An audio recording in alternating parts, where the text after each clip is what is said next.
va attendre we're gonna wait a little bit to see. Yeah. To wait until people connecting.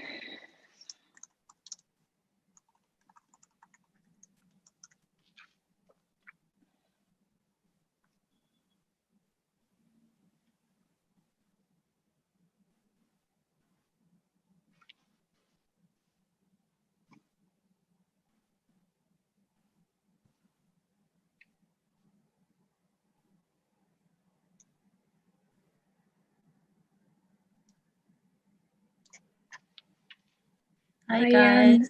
Hi Agos. Happy New Year. We forget, but we actually, New Year. True, so much has happened already. Feels like we're already 2 months into the year.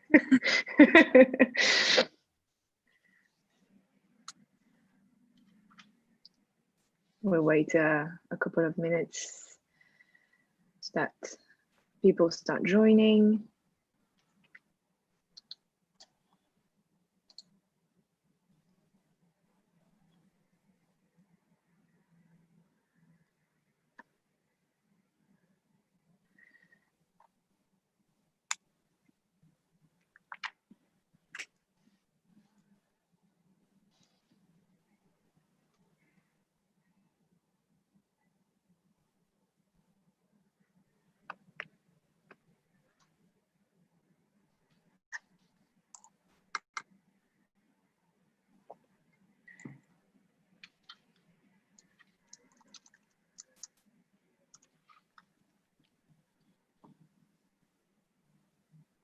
Brumilda's joined, Kiri as well,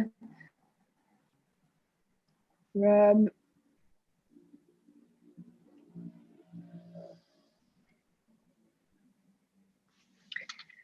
All right, so Yusra, should we start?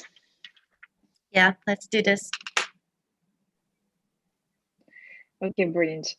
So hi everybody, welcome to the first webinar of 2021. We hope that we could have done a webinar on another topic, but hey. The topic of today's webinar is the restrictions that have been announced as part of what is now the third lockdown. So as per the webinar that we did with Yusra back in November, we will, during this session, go through all of the some of the legal interpretation that we have made in regards of the new law, and share with you some insight on what it means for you, what it means for Urban, what it means in case of your insurance, and try to answer as many questions as possible that you may have on this topic. But really the goal of this webinar is to reassure you, to also show you that we've done a work that is serious, and that we stand by it, and hopefully by the end of it you will have you will stand by it too. All right, so we're first going to start by Yusra going through the legal interpretation, and then we will move on to questions that you can post on the chat next to that webinar, or also we'll go through the questions that some of you have posted on the type form that we sent earlier this week. Yusra, over to you. Oh, thank you, Elsa. Hi, everyone. So I think just to start with, I know there's a lot of confusion because there have been a lot of conflicting messages out there. It can be scary as well, and to understand what you can or cannot do in the current context. It's quite confusing for everyone, really, and even for us, we've got counsel from our lawyers. We've discussed the matter extensively with them, with our internal experts as well. We've really been through the text of laws many times. And so just to give you all a little bit of context to start with, I wanted to talk about, so first of all, who can say that you can or cannot work? So in the UK, it's very clear. It's the law. the law, the text of law is the only thing that can actually, you know, tell you that this activity or that activity is not allowed to continue in the case of a lockdown. That text is one that is shared in our document for the legal basis for maintaining services open. It's called the health protection under coronavirus restrictions, and it applies to all tiers across the UK. So what happens is that that law is voted in Parliament, then you have kind of a first layer of interpretation of that law, which is in the guidelines. So the government guidelines that you can find on the government website, that's kind of like the first interpretation that we have of it. And the goal of that interpretation is to put in kind of in layman's terms and simplify a little bit from like law and regulatory jargon to explain, you know, what's allowed to happen or not. Then you have a second layer of interpretation, which is what you know, private businesses like urban and professional associations go and do. So we go and we look at the law, we talk to lawyers, we read through the guidelines, and then we try to understand what that means for our business specifically. Because, you know, the regulator in Parliament, they're never going to go and be like, oh, this specific, you know, massage is allowed, well, this one is not allowed. So we just try and take that text of law and understand what it means for our specific activities. So that's what we did. And, you know, I think the one thing to note is that this text of law is very largely exactly the same as the one that was published in November.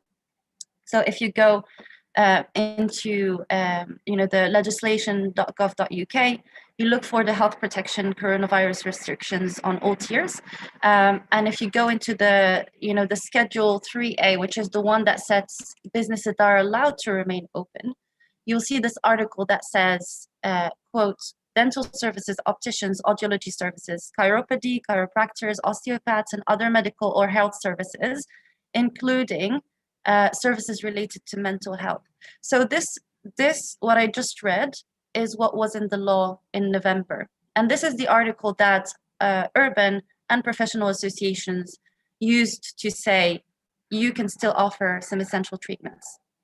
Now, the only thing that's changed is they've added a sentence in this article that says services which incorporate personal care services and treatments required by those with disabilities. But obviously, like, that doesn't really change anything for us because the text that we used to stay open the first time is what I read earlier. So based on that, based on the fact that that's the text of law. And then in the guidelines, I know that there was some confusion with some associations saying that some of the guidelines had changed. But if you go and look at what the guidelines looked like back in November, the pages are exactly similar. Like, even if you go through pages for personal care, pages for businesses allowed to open, everything stays exactly the same. And if you're interested in looking at what those pages look like, you can go on this little website that's called Wayback Machine. You stick the link in there and it shows you what a web page looked like a few weeks ago, so you can check by yourselves.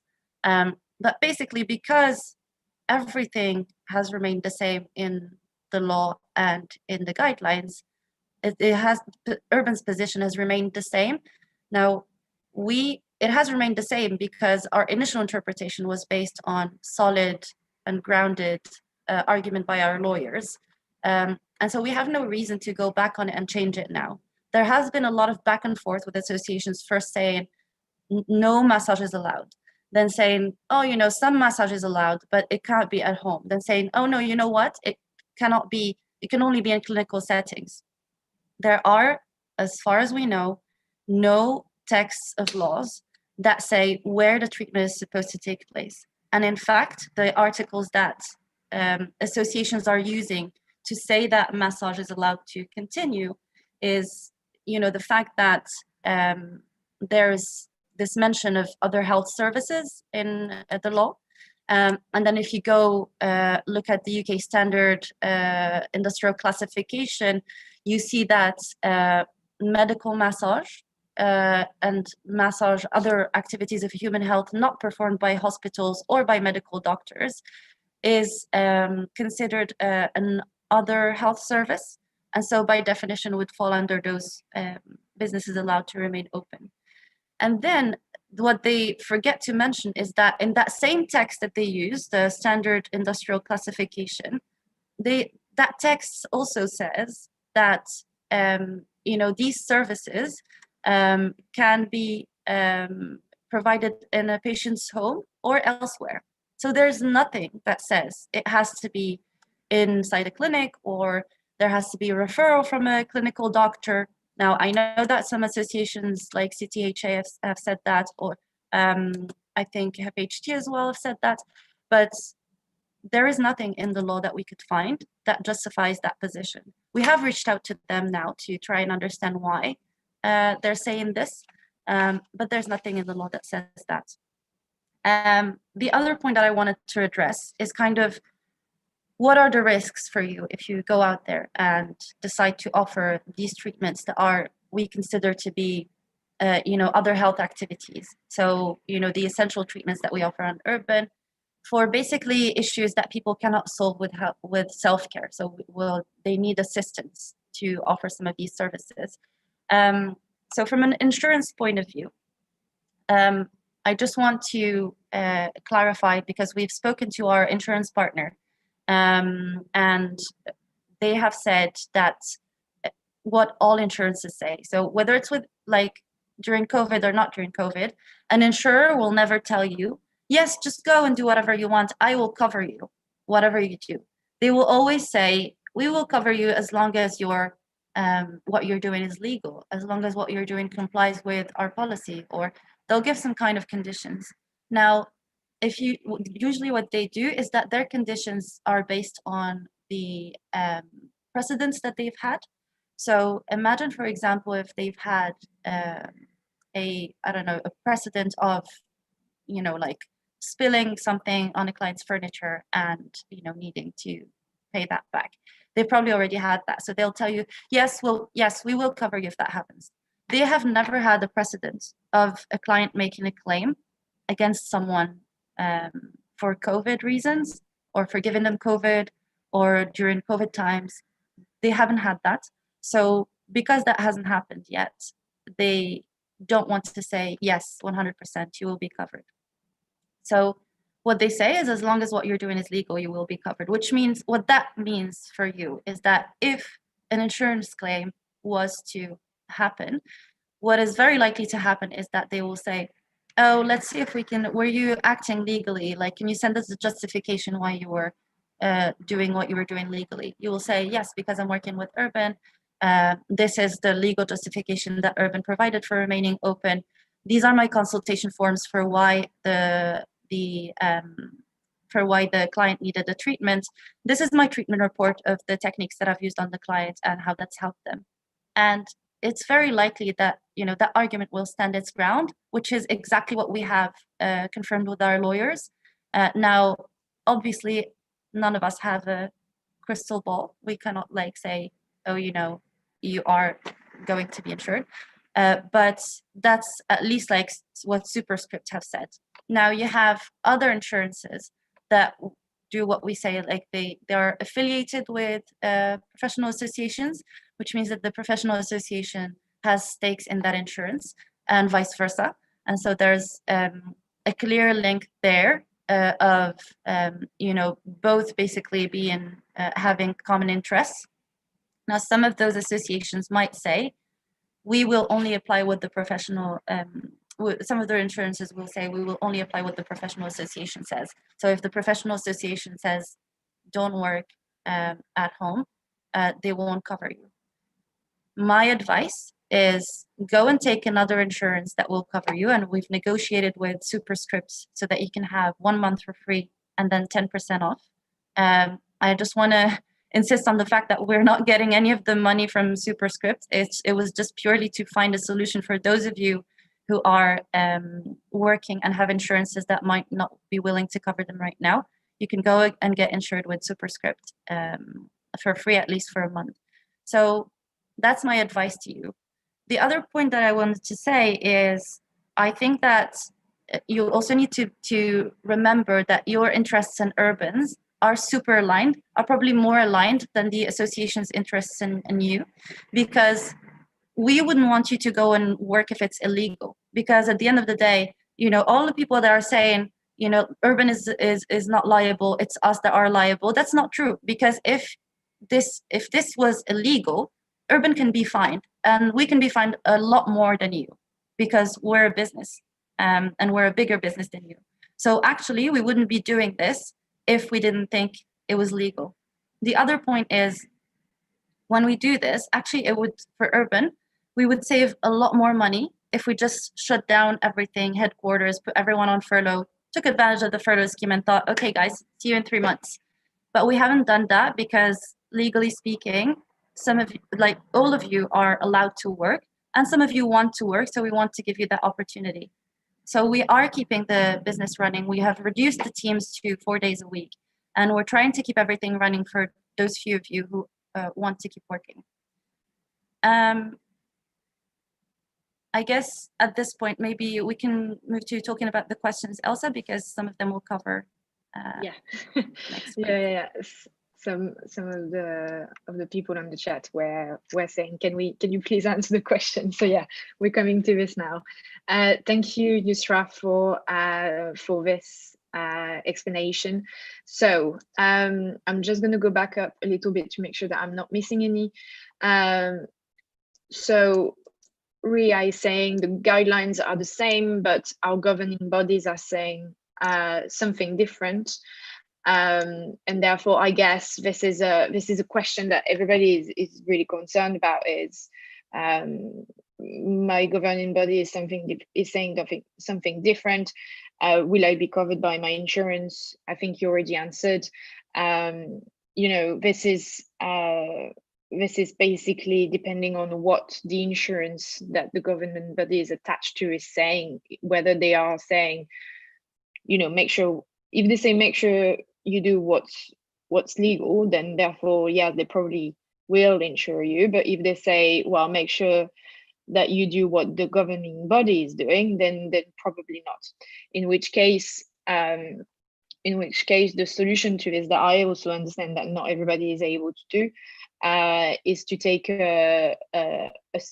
another insurance for the time being. As Yusra has mentioned, to find a solution about this, we've negotiated a month free with our insurance partner, and then a 10% off. Something to note is that this insurance is, correct me if I'm wrong, Yusra, is monthly, so you can stop it quite, you know, you can use it for 2 months and then stop paying for it.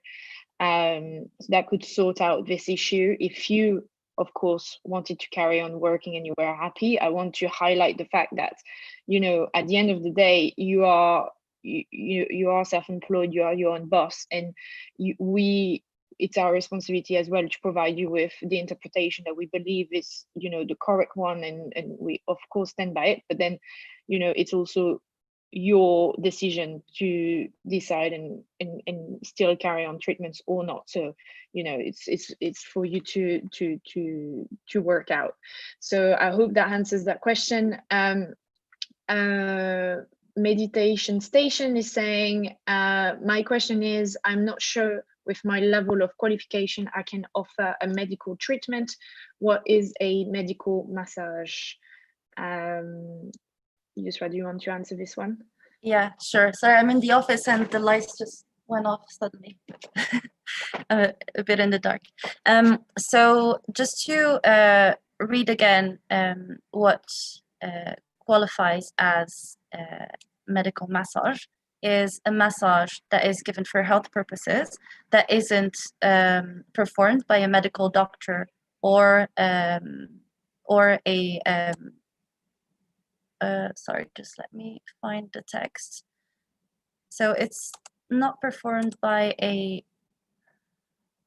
we go. So not performed by hospitals or by medical doctors. So, and it's activities of, you know, it includes nurses, midwives, physiotherapists, paramedical practitioners in the field of optometry, hydrotherapy, medical massage, occupational therapy, speech therapy, chiropody, homeopathy, chiropractic, acupuncture, etc. So This is by no means an exhaustive list. It basically says activities of human health that are not performed by hospital or by medical doctors are allowed. So if you're performing an activity of human health and you're not a doctor, you're allowed to do that. And then how do you define an activity of human health? You can go on the Ofqual register and see how your qualification is actually classified on Ofqual. Let me just post the link on the YouTube chat. So this is the link. You can go on there, search your qualification. If it says health or social care, then you're allowed to work by that definition. All right, thank you. I hope that this answers your question, and I believe that the same person had a second question. Secondly, are we sure that the government doesn't turn around and finds us the therapist? Urban is an agency, we take the liability. So, Yusra, do you wanna Yeah. take that one? So just to add, because there were a few questions about like fines and the police, and what if the police stop us in the street and ask us, will we get fined? You are allowed. So in the guidelines and in the law, it's very clearly written that you can go out and you can be in the street for work purposes if you cannot perform your job at home. In your case, I think we can very fairly assume that you cannot perform your job at home. So you're allowed to be out with your massage table in the street. And if you ever get asked the question by a policeman, which I'm sure won't happen, you can just tell them, I am going to work, basically. And my work is allowed. Here is the company that I'm working with. Here's their legal interpretation on the website. You won't get fined personally for doing that job if you're working with Urban. If you're doing it with your personal clients, that's another story, because then it's not through Urban. Yeah, and we can also put, if that's helpful, we're more than happy to put together an FAQ on that particular topic for you to have at hand, and having all of the arguments on the same page and on the same place, just in case you are facing a situation like this. Now we don't believe that this will happen, but if it happens, as people are, as the government is wrapping up checks, you might be in that situation, because like everybody else, law enforcement is having to, from one day to another, implement new guidelines, new stuff, and they might not be as clear as they need to be on every single use case of the law, because it's super recent. So we're more than happy to provide you with the documents all in one place, so that if you ever are in this situation, you can just easily show them all of the arguments one after another, and be on the safe side. But as Yusra said, you shouldn't be in that. Yeah, and it's on the user website. If you go on the blog, the arguments are in there as well. The other thing that I was going to say is you don't, like, so far what the law and the guidelines say is, like, they don't say that you need the letter from your employer or from the company you're working with to carry with you when you're going to work. I came to the office today. I had some packages to do and ship. And I'm allowed to do it because I can't fulfill those orders from home. So I had to come to the office, and I'm allowed to, go to work. So on that point, I would say for now, there's no requirement. If at some point the government changes their stance and they say you need the authorization from your employer to say that you have to go to work physically, then we'll handle it at that point. We'll provide you with notes to carry with you and all of that. Yeah. And another question, I can't find I think whether it was on here or on the Typeform, someone asked, forgive me if it's not the exact quote, but basically they said, what do you have to say about the fact that on the guidelines, it says that massage parlors and spas have to close, while on the law and in your interpretation, it says that we are still allowed to perform massages? You're on mute. That had Classic. to happen. It says, so in the guidelines as well, if you look at exceptions and businesses that are allowed to remain open, you have that same sentence that says, dental, optical, etc., and activities of other human health. I can't, I'll try and find the link for you guys and send it over. But it is like the exceptions to businesses allowed to remain open are in the guidelines as well. The other thing to keep in mind is that the law will always be a lot more extensive than the guidelines, because the law has to absolutely cover every corner, which is why, for example, they added the sentence about personal care for people who are disabled, etc., etc. So that, for example, is not in the guidelines, but it is in the law. So if you provide personal care for disabled people, you're allowed to keep working, although that's not in the guidelines because it's in the law. Thank you, Yusra. So again, as we just said, I've just seen a couple of questions about this. We will make sure that we share all of the links that Yusra and I have mentioned today, also as well as a full summary of the stuff that you can bring up if you stopped by the police in one place, either tonight or tomorrow with you all. Ellen is asking, I am a member of CNHC, who states that a medical note is required for essential treatments. Yeah, mute again. Yeah. So yeah, that is the quite restrictive interpretation of CNHC. There's nowhere in the law or in the guidelines where it says that you need a medical note to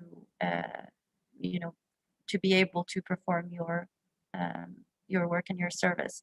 And if you compare to, for example, osteos and physios aren't medical doctors, and they can still perform their services as very clearly stated by GIOSC and CSP. So the big difference with osteos and physios and massage is that they have a proper governing body, which is a registry. Like, you cannot practice if you're not registered with them. With massage, it's slightly different because we have professional associations, which are associations of people who work in the industry and can give advice, but they're not governing bodies as such. So always be mindful of the fact that it's good to follow their advice, because obviously they're a group of experienced people in the industry, and they're basically a group of people who have worked in this industry for a long time, but their advice is not the law. That's their point of view and their stance. Yeah, and as the guidelines, as we mentioned in the guidelines for essential treatments back in November, the same applies for this lockdown as well. To answer one of the questions, yes, you should make sure that you do check with your clients prior to the treatment whether the treatment is essential. We had published back then, and we can do that again, a list of conditions that will apply. Again, this list is non-exhaustive, but you should always make sure you check. And more than ever, it is very important that you always do a consultation when arriving at the treatment, where it doesn't matter whether you've seen this person 3 times that same week or not. Like, you should do a consultation, and you should make sure it's signed. You should make sure that you have all of the details, because regardless of COVID or not COVID, if something happens, if you get a claim, against yourself. If you do not have proof of consultation and something in writing, then it would be your word against the client. And especially in this context, but again, doesn't matter about COVID or not, you should do a consultation, you should do in person, and you should do it when you arrive at the treatment, regardless of the rest. And this applies even more so in the context of essential treatments and making sure that the treatments you're delivering is essential. And I think also, if you want to be extra safe, I would also encourage you to do treatment reports. So you can do them. I know, like, they're not perfect, they have loads of quirky things, but still, like, at least you have notes from the appointment, what happened, what was the issue, how you treated it. So yeah, I think that could be good for you as well. Yeah. So we have Yvette asking, since we are doing medical messages, could we be considered essential worker and extended early vaccination? So do you? Yeah. I don't have the answer to that. So we're looking into that. Actually, the question came up last week, and we were discussing it with Jack. So right now the NHS is just saying, don't contact us about vaccination, because we wanted to reach out and see if we can get some of you in the early queues. For now, they're just saying, don't contact us about vaccination. Basically, the NHS will contact you when it's your turn. We'll see in the conversations that we have with lobby groups and with Number 10 and with BASE, if we can bring the question up, because I think it would be really good. And yeah, we'll keep you informed on that subject. Yes, thank you. We have a question around what's the stance on human health? As I've asked, why aren't other therapies included, like classic relaxation, pregnancy, CBD? It's all holistic. So we basically need to be very careful in what we offer, because we don't want to offer things that are considered as being more for relaxation. We need things where there's like scientific proof of the health benefit. Now we are reconsidering, because like the first time around everything happened so quickly. It was just very obvious to us that it's safe to allow essential deep tissue and sports, because we know the kind of health benefits associated with those. We were a bit careful with pregnancy just because it's to do with the vulnerable population. And then the rest, we just wanted to, if we reopened them, have kind of like a strong argument for, we have all these studies that show the contribution to health, and yeah, so that we're able to fall back on that if any questions arise. Now, last week as well, we've been reconsidering the treatments that we can reopen. And so Nadej, who's our global head of quality, has been looking into that. I think for pregnancy, there's a bit of an ethical issue there, right? Which is, why should we discriminate against pregnant women amongst all other vulnerable people and say we don't do any pregnancy, but then other vulnerable people might go and book a deep tissue, for example. So we need to give those women the choice to book if they really need it and if they think that the benefits outweigh the risk. So we're considering reopening pregnancy and reflexology as well. And yeah, we will let you know more in the next few weeks, just as we're finalizing kind of our arguments and everything behind it. Kyria is asking, so thank you, Kyria. I've seen that you've shared that question also on the type form, and we're going to come to that. How forcible can we be about clients wearing face masks? So, as you all know, there are guidelines around how close contact services should be performed, and Urban's guidelines around this are that clients should be wearing a mask during the treatment, and the therapist should wear the full set of PPE that we've shared with you. How forceful can you be with a client? Well, I mean, the blanket rule is everybody should be wearing a mask. But you also have to be mindful of some of them might be exempt. So you always have to be respectful of that if that was to harass. Is it the majority of people? Probably not. So, just make sure that you stand your grounds in terms of the mask, and you approach that in a way that you can kind of, be respectful of a potential exemption if any, and if they bring it up. But if it is, a general person not willing to be wearing a mask or just forgets, just remind them because them wearing a mask is protecting you. So they need to be conscious of this. And there's also the fact that sometimes, you're in your own home, you're rushing around knowing your therapist is arriving, you're trying to get things together, and just wearing a mask in your own environment is something that nobody's used to. So also, give them the benefits of the doubt, remind them kindly.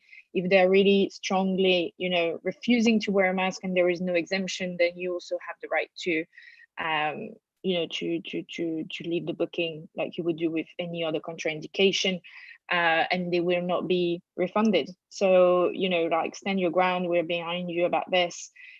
I've said it many times during this pandemic. Whatever each of us do reflects on the entire industry.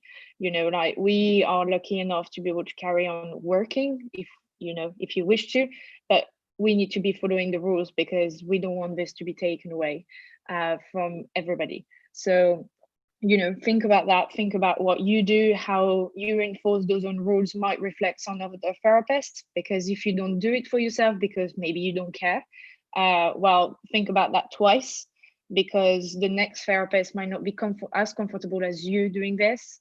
And therefore, you would not have managed the client's expectation in the right way, and they will struggle enforcing this themselves. So, again, it's everybody's responsibility to do the right thing. The right thing during a pandemic is to force your clients to wear a mask unless they exempt. And if they do not wish to, and then you're allowed to not serve the booking as per other in other stuff that you are used to in this context. Yeah, I think also, like, if at this point in the middle of a pandemic you're refusing to wear a mask for a close contact service, then and not being exempt, then you're just being ridiculous. So yeah, feel free to leave, to call the client out on that. Obviously, when they're facing down, they can remove it. We don't want anyone to choke on the massage table.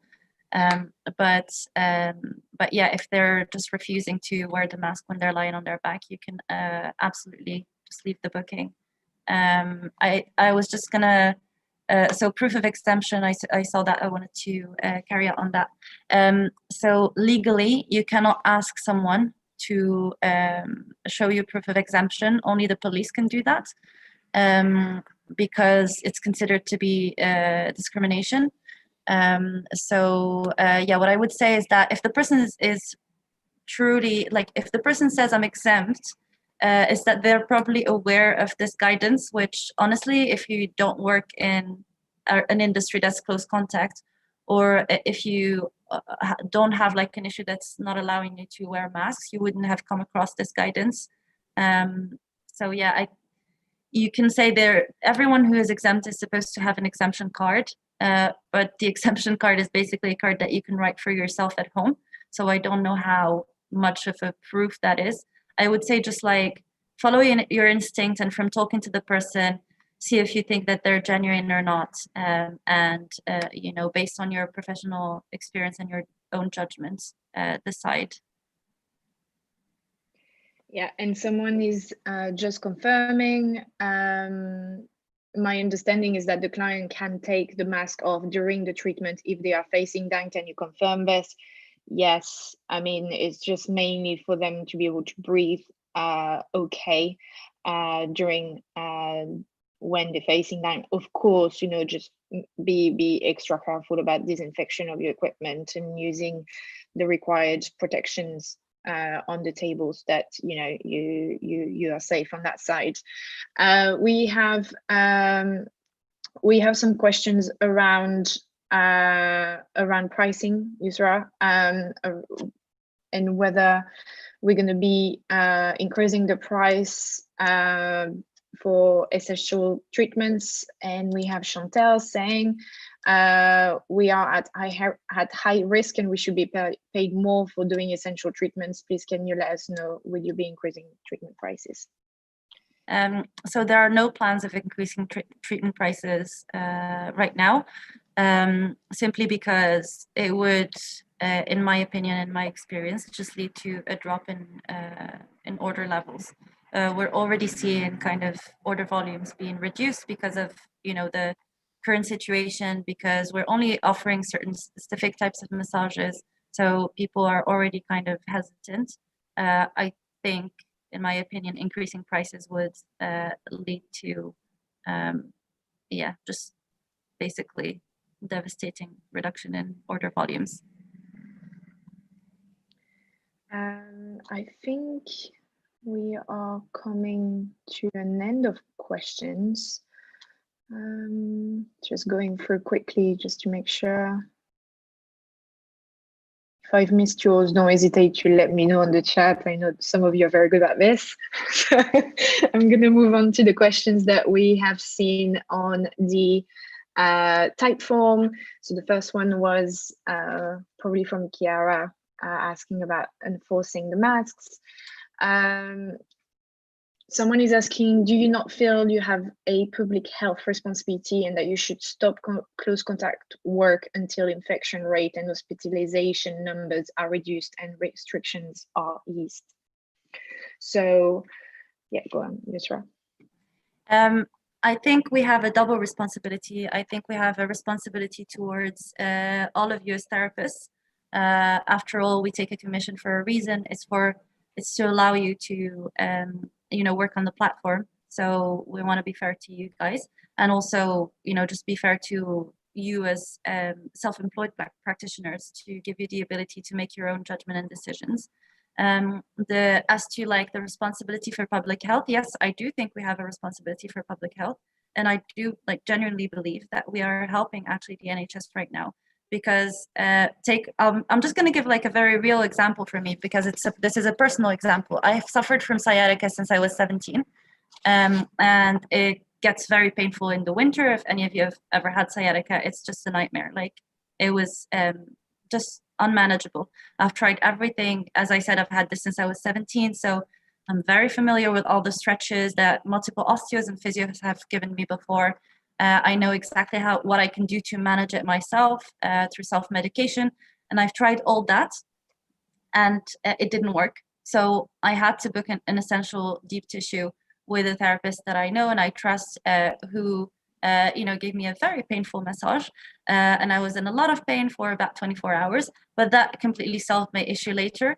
If I didn't have this option, what would have happened is that I would have gone through the NHS, which is now, as we know, completely like Saturated. Saturated over their capacity limit. So you know, I would either have taken a spot at a physio for someone who is doing recovery from COVID, or I would have had to wait for months before I could get a treatment and suffered in silence in the meantime. So yeah, I do think that we have a social responsibility and you know, a healthcare responsibility, and I think we are fulfilling it by allowing these very essential treatments to go on. Thank you, Yusra. Roberto is asking, if I am not able to do a pre-consultation, which is the main requirement to go to work, do I have to go at my booking anyway? So the guidance on this is yes. And on, you know, when you arrive at the booking, do a consultation with the client. And then if it happens that it's not essential, then, you know, you can either you can reschedule the booking for when we go back, or you can just say, well, you know, I'm sorry, it's not essential, I'm not allowed to perform it. Get in touch. I must say, we don't really have a lot of cases like this. I think people are trying to follow the rules, and therapists are also trying to do as much pre-consultation before the bookings as you know, as much as they can. So if you have that case, just get in touch with us, and we'll help sorting out the situation with the client as well. Um, mm, mm, Chronic pain is really. Dragos is asking, can you share how much is the drop of orders? With so many therapists available, I assume that it's only 10 to 20% of the order are there compared to before lockdown. Even tier 4 brought a huge decrease. Yeah, sure. I'm happy to be quite transparent on this, actually. We're at about 40% of the usual orders that we see. Some of it is, so the good thing is, if you look at the number of people who are searching for a booking, which is usually what we look at, we are at about the same levels where we were at for November. But then, because we have less people working on the platform, so there's a phenomenon that we observe, especially with new users, is that if they try to book and there's only 1 or 2 people available, they kind of lose trust. So they want to see like a lot of available options to think, oh, this is actually a big company that like has a lot of available options, so I'm going to book. So we're seeing that, we're seeing a little bit of a reduced number of bookings, weirdly enough, because we have less available people working. But yeah, generally speaking, we are at about 40% of the usual orders that we get outside of lockdown.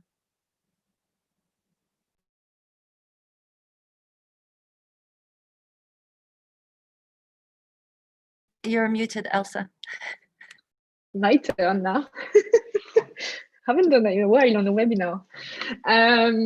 So a question that we received through Typeform.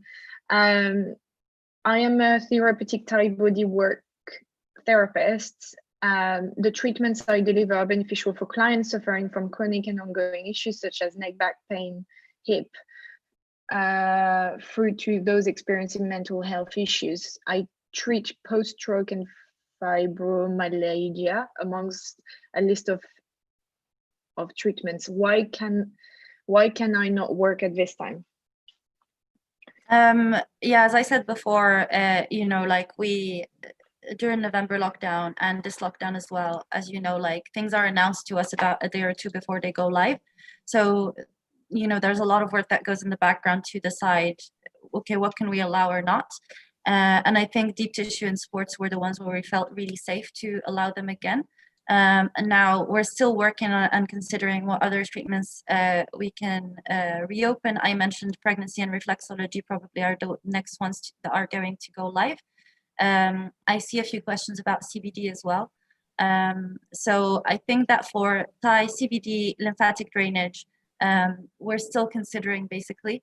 The difficulty with CBD is that although it's a deep tissue massage, the CBD element of it is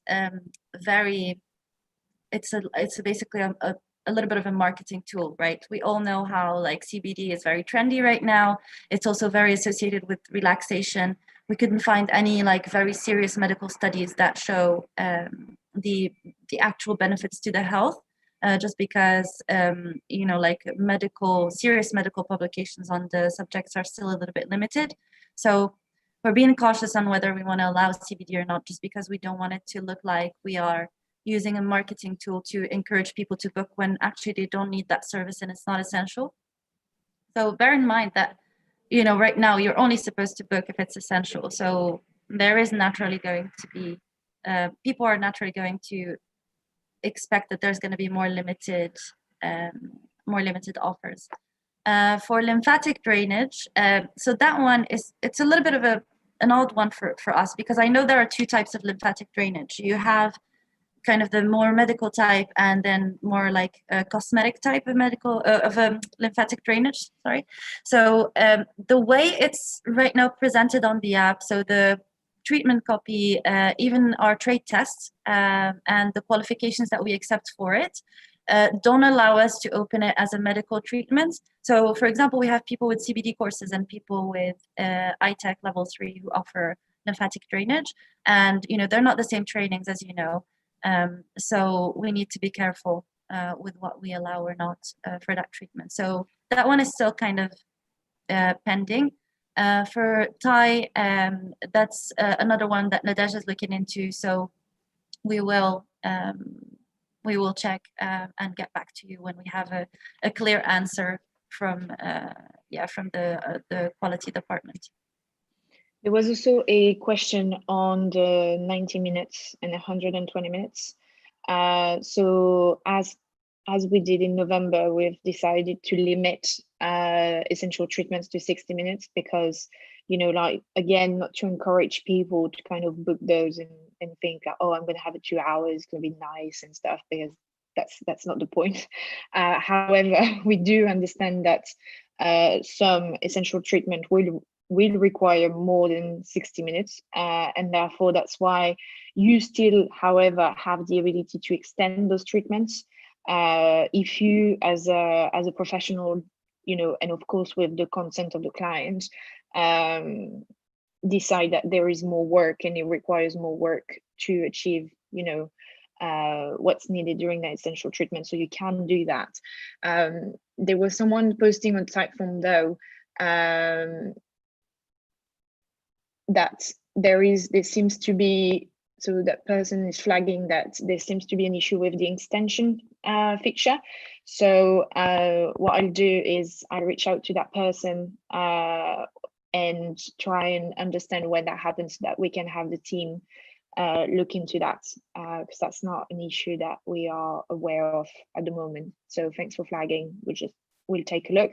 My only advice on this, the most common issue is make sure you have availability open for after the booking, so that the extension can work, and also make sure that that you don't have a booking to close or travel time accounted for that next booking, which might be the reason why you can't extend. And if I'm not mistaken, there's also something that might be happening if the client doesn't, you know, has paid with Apple Pay, and therefore it's a bit of it's trickier to take the payment. So I'll review that with the tech team and get back to you on that point. And then all of the questions that the rest of the questions that we've received on Typeform are around the police enforcing those guidelines. As we said before, we'll compile something that you can use just in case you are in a situation of, you know, if someone is asking you for justification, or, you know, all of that will provide you for. Someone else, will Urban cover any fine incurred by a therapist working on Urban's behalf?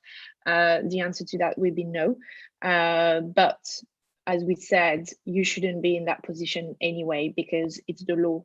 And, you know, if you have everything at hand to show that policeman that, you know, you are respecting the law as per X, Y, and Z, you shouldn't be in that position. You also can claim, you know, like you can also file a claim against, you know, a potential fine, which, you know, if that ever happens, you know, reach out to us. We can, I mean, I've never done it myself, but we can support you doing this if this was to happen. But no, we will not cover the amount of the fine.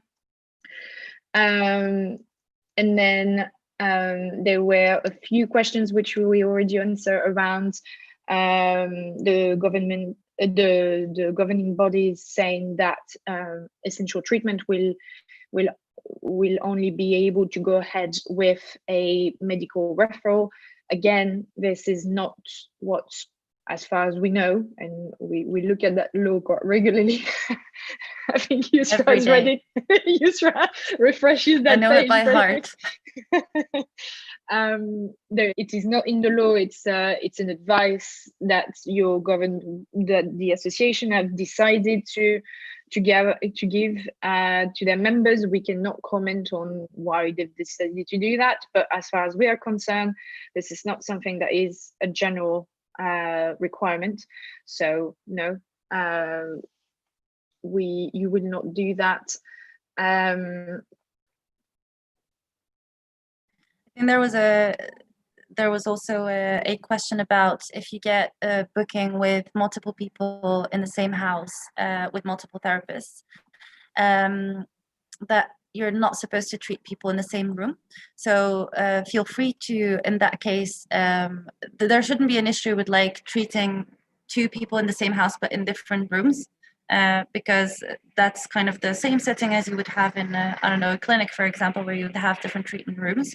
If they ask to be in the same room, you are allowed to say that that's not possible because of COVID regulations. They should be aware of it. It's everywhere on the website. Couples bookings are not live right now. Yeah, I would say just you can be quite honest and pushy on the fact that it needs to be in two separate rooms. And if they don't want that, you can contact customer service and we'll support you. Yeah. So I think we have covered all of the questions so far. We'll wait a couple of there's minutes. Is Urban only doing 60 minutes now? Then yes, we're only offering 60 minutes because that's the shortest duration that we have on the app, and so we want to basically leave it to you as the experts to go in and decide, if you need more time, then you can add an extension. But as Elsa said, we don't want to offer the opportunity for people to book 90 minutes because, as a client, you wouldn't know if your treatments needs like 60 minutes or 90 minutes. Only the therapist can say.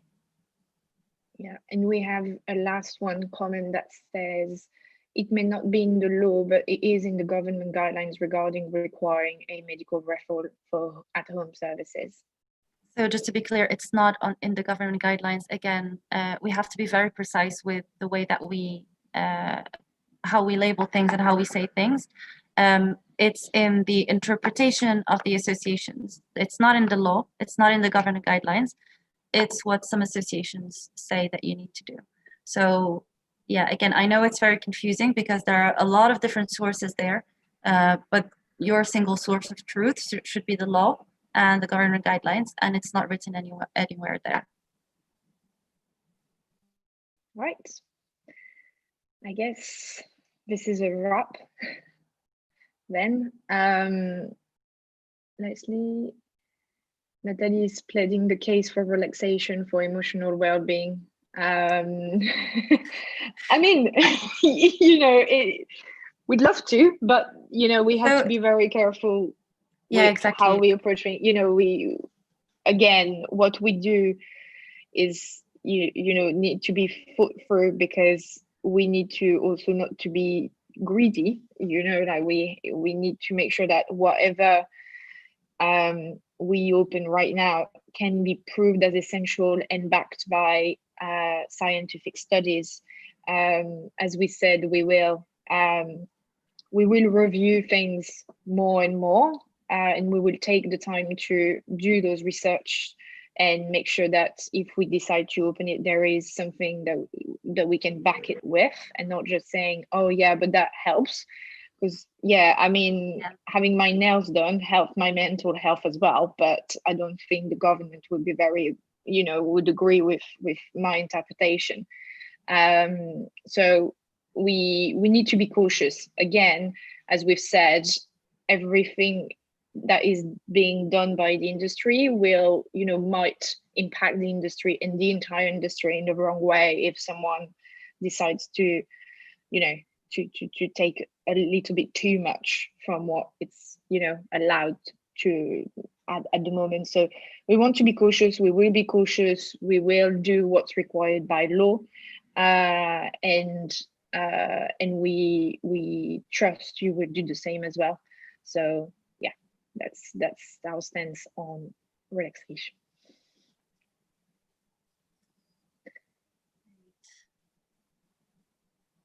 All right, so I think that's it. Thank you everyone for following the webinar, and to those that will watch the replay of it. It's kind of nice even for us to see you talk to us on on the chat. We wish we could have like that year annual party where we see all of you and we have a good time all together, but unfortunately it's not possible. So it's kind of nice. Look out as well for an email from us in regards to a few things that we'll be doing for the next few weeks, to keep to stay in touch with you, to make it nice for you, for us, for everyone in the community during these difficult times. Yasmin has been preparing a super cool kind of program for you all, so I hope you like it. Wellbeing is saying I need a massage. I was like, God, me too. Who doesn't? Who doesn't? So yeah, keep an eye out for some more news. But it was lovely to see you all, and we really hope that clarifies things. And if you have any questions, like you have the forum, but like I think we've tried to be as clear as possible. All right. Yeah, thanks everyone. Cool. Right. Bye, guys.